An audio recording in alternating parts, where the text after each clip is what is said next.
Tracy, I wanted to jump over to this whole conversation about being a buyer in today's real estate market in Albuquerque, and this whole idea of getting pre-approved or pre-qualified. I know those terms get used interchangeably, but the the term we've been using and the thing we've been saying lately is the power of the pre-approval. And what is that, and why is it so important for folks? Pre-approval is very different from pre-qualified. Yes. Pre-approval means you're approved. We've checked your credit. We've checked your employment. We've looked at your taxes. We're very confident that unless something changes and you go buy a truck and a new appliances or something and open a bunch of credit, that you're a very, very strong borrower. You lose your job.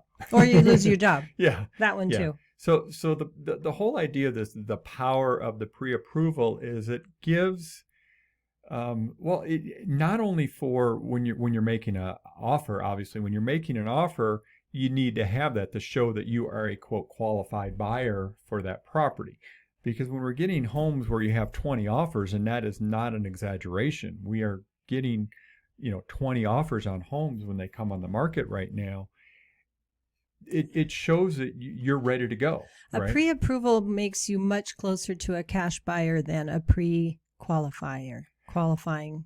Talk about what the differences between lenders, Tracy, and how important that is.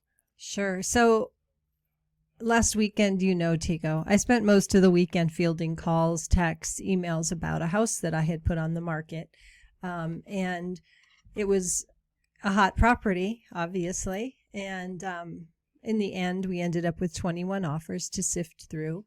And it was interesting, and I kept saying that to you. I kept saying, Tego, look at this and see how they compare it. See this offer versus that offer and how they structured it. And honestly, there were a couple of cash offers, but There were a couple of financed offers that were exceptionally strong, where the terms that they had offered in addition to financing made sense. They were waiving appraisals, they were waiving inspections, or they were paying for things that maybe a seller sometimes pays for in our market. They were really tipping it in their favor. Sure. So the ones that were pre-approved from a local trusted lender versus ones where a lender letter came in and it said you're pre-qualified, and once we check your credit and your stuff, and subject to, then we will feel more confident. It says this is not to be used for anything, basically.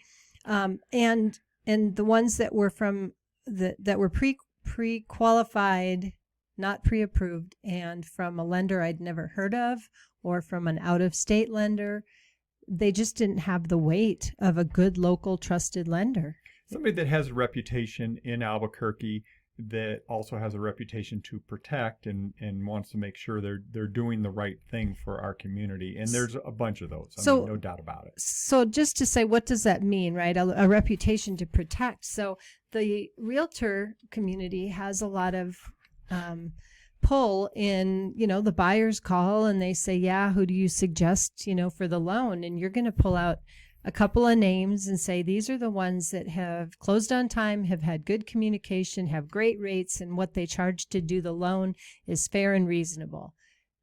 And those are the ones. When we get a lender, even local, who has dropped the ball a few times, or in the end has to say, my client can't buy the house anymore, they don't qualify. We go, well, how could we get 3 weeks in and they don't qualify? And they go, well, we just pulled credit, we just checked their employment history, we just found out that they're a co-signer on this other loan, or it's stuff. And then when that happens more than once, you remember those things. Everyone has issues come up.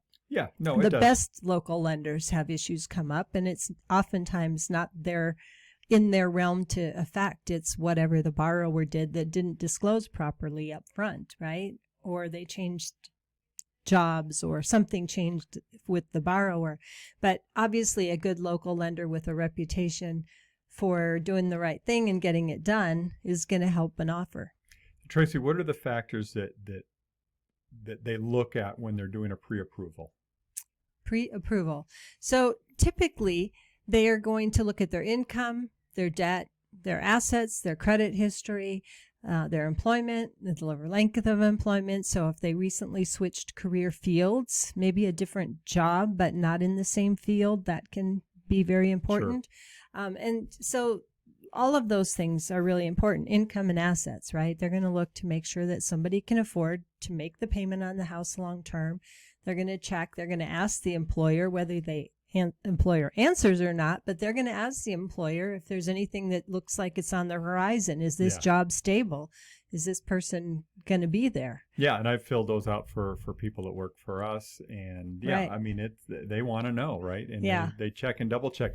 And just the last thing on this subject is, it's not just so that you show that you're a strong buyer. You then know, what your purchasing power is, what your monthly payments are going to be. Totally.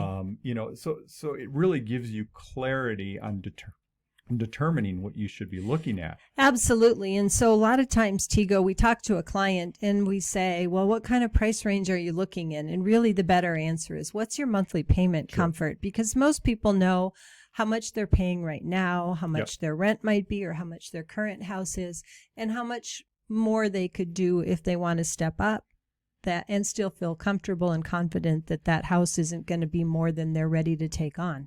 Yeah. So getting pre-approved does all that. It gives you that confidence that you know that when that house comes on and you have to maybe stretch yourself to a price a little bit higher than maybe what you wanted, you can move forward confidently and know that it's still in reach.